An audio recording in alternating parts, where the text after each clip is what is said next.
Hello नमस्कार दोस्तों, स्वागत है आपका फिर से एक बार मेरे चैनल में। और आज की जो टॉपिक है, आज जो मैं डिस्कस करने वाला हूँ वो मैं डिस्कस करने वाला हूँ तीन ऐसे गुण के लिए एक्चुअली, जिसमें हम लोग सोचते हैं, जब हम लोग करते हैं उस चीज़ को तो सोचते हैं कि बहुत अच्छी क्वालिटीज़ है। ये तीन क्वालिटीज़ के बारे में मैं बात करूँगा जो कि बहुत अच्छी क्वालिटीज़ मानी जाती है मगर है नहीं, एक्चुअली वो वैसी तरह से काम करती ही नहीं है। तो सस्पेंस को ब्रेक करते हुए चलिए शुरू करते हैं आज की वीडियो। तो जो सबसे पहली क्वालिटी जो है, एक्चुअली क्वालिटी नहीं है पर उसको क्वालिटी हम लोग मानते हैं, तो वो है मल्टीटास्किंग। मल्टीटास्किंग एक क्वालिटी जरूर है जो आप किसी किसी में होगी, जो मल्टीटास्किंग काम करने में आप लगाते हैं। आप सोचते हैं कि मैं तो मल्टीटास्क कर सकता हूँ और ये बहुत ही अच्छी क्वालिटी है, आई कैन डू 3, 4 और 5 work at A time. But दोस्तों, अनफॉर्चुनेटली हमारा दिमाग ऐसे काम करता ही नहीं है। हमारा दिमाग एक सीक्वेंस में काम करता है। हमारा दिमाग काम करता है पहले एक काम में, फिर दूसरे काम में, फिर तीसरे काम में, फिर चौथे काम में। तो जब आप 4 काम एक साथ कर रहे होते हो तो एक्चुअली में वो पहला काम को 2 सेकंड देता है या 3 सेकंड देता है, फिर मतलब एक फास्ट फॉरवर्ड में शिफ्ट करते जाता है। दूसरे काम पे फिर 2-3 सेकंड देता है, फिर तीसरे काम पे 2-3 सेकंड देता है, और इस तरह करके बहुत ही फास्ट फॉरवर्ड में काम करता है। आप सोचते हैं आप मल्टीटास्क कर रहे हैं, मगर नहीं, आपका दिमाग थक रहा है।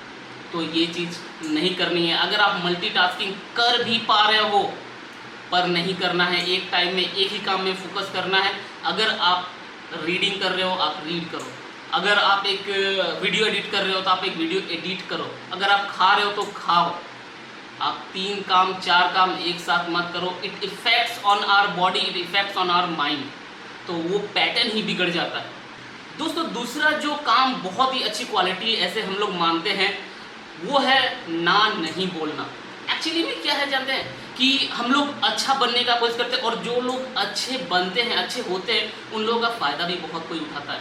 तो हम लोग अच्छे बनने के लिए क्या करते हैं, मेरे साथ भी ऐसा होता है हमेशा ही। मैं नहीं बोलूँगा कि मैं परफेक्ट हूँ, और मैं कभी मल्टीटास्क नहीं करता, मैं कभी ना नहीं मतलब हाँ बोल देता हूँ या ना नहीं बोलता हूँ। तो ये सारी चीज़ें जो है मैं करने की कोशिश करता हूँ, और मैं चाहता हूँ आप भी करने की कोशिश करें एटलीस्ट, जिससे हम लोग स्लो सही बट ग्रो की ओर जाए। तो होता क्या है कि मुझे कोई बोलता है कि अमित यहाँ जाना है, दोस्त ऐसा करना है, तो मैं उसका बात मान जाता हूँ। मुझे कोई और बोलता है कि अमित ये कर दे, हाँ अंकल मैं ये कर देता हूँ, हाँ आंटी मैं ये कर देता हूँ। तो हर एक चीज़ में मुझे पता है कि अभी मुझे काम करना है, मुझे वीडियो पे काम करना है, मुझे एडिटिंग करना है, मुझे लर्निंग पे काम करनी है, पर ये नहीं हो पाता है। क्यों हम लोगों को ना नहीं बोलने आता है। तो एक सिंपल सा उपाय जो मैंने अपने मेंटोर से सीखा है कि ऐसे करके हम लोग कभी बोल सकते हैं, और मैं इसे प्रैक्टिस कर रहा हूँ। मैं रिसेंटली सीखा हूँ तो मैं इसे प्रैक्टिस कर रहा हूँ। मैं ये बोलता हूँ कि अगर कैसा होगा अंकल कि अभी मैं ये काम नहीं कर पाऊँगा because I am doing something right now, मतलब मुझे एक और कोई काम है, तो मैं इस काम को अभी के लिए नहीं कर सकता हूँ, क्या ये सही होगा? तो आप परमिशन मांग रहे हैं, आप रूड बिहेव नहीं कर रहे।